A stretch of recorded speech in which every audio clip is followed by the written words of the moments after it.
আজকে পেরাইসুর পরিমাণে একটা এনজয় করছি হেলাইলাম শেয়ার করবো আমনে গোলাকে বিষয়টা। অবশেষে চিন্তা চেতনার পরে আইয়া পড়ছি পল্লী কবি জসিমউদ্দিন স্মৃতি জাদুঘর। আবার কেউ কেউ একোয়ারও কই হেলায়। যাই হোক, মোটামুটি এইটা কিন্তু হ্যাঁ সামনের একটা দৃশ্য, বুঝতেই পারছেন। মানে এই যে গেট, এইটির দিয়ে ঢুকবো, সাইডে কিন্তু দুইটা, ওই পাশেরটা হয়েছে যে জসিমউদ্দিনের বাড়ি, আর এইটা হয়েছে একোয়ার পাশে।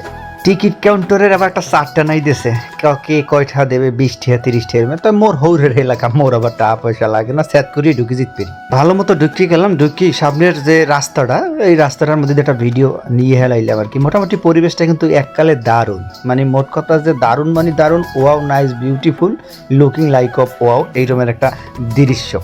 একেবারে ভিতরেই আইয়ে পড়লাম আর কি। মোটামুটি ভিতরে কিন্তু অনেক কিছুই আছে। আজকে আপনাকে মেলা কিছু দেখার নেই, চেষ্টা করবো যতটুকু মোর পক্ষে সম্ভব হইবে, কারণ আকাশে মেঘ তো দৌড়ানো লাগতে পারে। হ্যাঁ দিয়েই গুলো শুরু হয় মোটামুটি দেহার মতো চমৎকার একখান জায়গা, সবকিছুই ইট দিয়ে ঘেরা, চারিপাশে বিভিন্ন রকমের ফল ফলাদির গাছ। আর পল্লী কবি জসিমউদ্দিনের আশপাশ মানি হয়েছে চারিদিকে আমের গাছ, এত পরিমাণে আম হয় আপনি কল্পনাও করতে পারবেন না। যাই হোক, আরতে আরতে মোটামুটি এদিক ওদিক চাইলাম, সামনে ইয়ে পড়লে যাই একটা সুন্দরতম স্থান, রাতের পাশেই হয়েছে জাদুঘর। এই যে এককালে দেখেন আপনাকে দেখাইতেছি, এই যে জাদুঘরটা আপনারা দেখতে পাইতেছেন, এই যে এইটা মূলত এটার মধ্যে ঢুকে ছবি তুলতে দেবে না, তো তাই ঢুই নেই আর। এর মধ্যে ঢুকতে দেবে কিন্তু ভিডিও করতে দেবে না, তা যেহেতু করতেই দেবে না, তো মুই কি ভিডিও কোন কামে দরকার নাই মোর ডোহর। মুই সামনে দিয়ে তাং ফাং করে টুরি এদিকে এবার আই পড়লাম। তো এদিকে চমৎকার একখান জায়গা আছে, আপনাকে না দেখাইলি নয়, আমি দেখলে তো ফালফারি উঠতেও পারেন, দৌড় দিতেও পারেন। চমৎকার বিস্ময়কার জায়গাটার দিকে একটু আগাইতেছি, দেখলে আপনাকে চোখের পাতা জড়িয়ে যাবে, কারণ এরকমের দৃশ্য বৃষ্টির সময় ছাড়া আপনি দেখতে পাইবেন না। যাই হোক, স্থানটা পরিবেশটা কিন্তু খুব পরিমাণেই ফাঁকা, মানে একদম নিরিবিলি, সময় গেলেই ভাল লাগে। দেখতে পাইতেছেন সার্কুল মনে হয় যে সুইমিং পুলে ভরপুর, এরকম একটা সার্কুলে পানি। কিন্তু এই সিস্টেমটা দেখতে হইলে আপনার কিন্তু বৃষ্টি হেলে যাইতে হবে, মানে বর্ষা হালে আমরা যাইতে হবে, নাহলে কিন্তু আপনি দেখবেন না, কারণ সার্কুল থাকবে হুক না। তো দেখতেই পাইতেছেন, এই পানিটা পাড়াই কিন্তু ওভার যাইতে হবে, এই ফিলিংসটাই অন্যরকম। আনন্দের ঠেলায় পানির মধ্যে খালি পেয়ে নামিয়ে পড়লাম, নামিয়ে আডা শুরু করলাম। ভাই কি যে ভাল লাগতেছে, যে ভালো লাগার কথা আপনাগুলোকে শেয়ার করিয়ে মানে কুলেই উঠতে আর মনে হয়তো বা জানি না আপনাকে কেমন লাগে, কারণ এই রকমের পরিস্থিতি পরিবেশের মধ্যে যদি আপনি কোনো রকম পড়তে আরেন, তবে বুঝবেন যে ভালো লাগা কারে কয়, ফিলিংস কারে কয়। হাই ভাই, চমৎকার একটা ফিল্ম।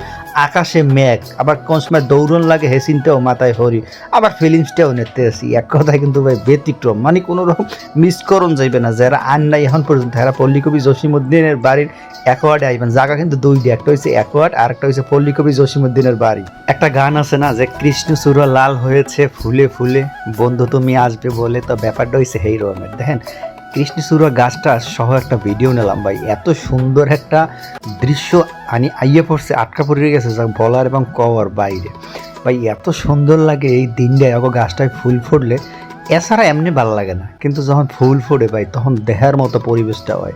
দেখতেই পাইতেছেন, মনে হয় যে মই রাস্তায় দেখতে যাম, মল্লিক জন কেরা ফুল হালাই থুই দিয়েছে, মানে এইরকম একটা ব্যাপার স্যাপার। মানে বিষয়টা ভাই এতটাই মনোরঞ্জন হয়ে গেছে। আপনারা যদি এই সময়টার কালে আইতে পারেন, মোটামুটি এই শীততাপ নিয়ন্ত্রিত অবস্থায়, তাহলে আপনারা বুঝতে পারবেন যে আপনি কির মধ্যে আইছেন বা কির মধ্যে আইয়ে পড়ছেন।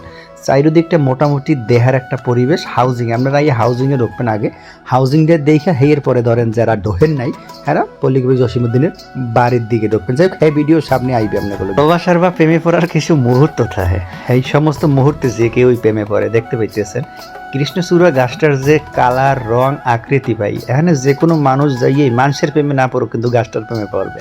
মানে ভাই আমরা এক কথায় কেমনে বুঝাবো যে পরিবেশটা কি সুন্দর, লুকিং লাইক অফ ওয়াও আসলে।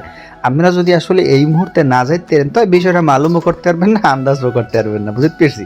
কথা আছে কলো, সব স্থান কিন্তু সবসময় সৌন্দর্য থাকে না, কিছু কিছু সময় সৌন্দর্য এতটাই থাকে, সেই সময় হয়তো আমি আর মুই বাগে পাই না, ওই সময়টাই মোর সিনেই নিতে হইবে। কথা হইলে এইটা সবচাইতে অদ্ভুত আর রোমান্টিক একটা আকর্ষণ কি আসলে জানেন তো? এই যে সামনে সুইমিং পুলের মতো দৃশ্যটা, যেটা আপনি হয়তো বা আগে পরেও মালুম করতে নাই ভাই, অস্থির, যেটা কিনা কারো ক্যামেরা বন্দি আজ পর্যন্ত হয়েছে কিনা মুই জানি না, কারণ এই রুমের পানির দৃশ্য বৃষ্টির দিনই এই রুমের পানিটা জমে, এছাড়া আপনি এই রুমের পানি আনে। এটা ফাঁকা মাঠ, এখানে মোটামুটি মানুষ সবাই বই এখানে যখন অনুষ্ঠান হয়, মেলা হয়, সেই জিনিসগুলো উপভোগ করে। কিন্তু মুই তো এটার উপভোগ করে হেলাইছি অন্য রকমের, যেটা আমরা কল্পনাও করতে পারেন নাই। আর আমরা যে আইয়ে এটা পাইবেন কি পাইবেন না, হ্যাঁ কোনো সিকিউরিটি নিশ্চয়তা নাই। যাই হোক, দেখাই দিলাম, এই দেখে খুশি থাকে।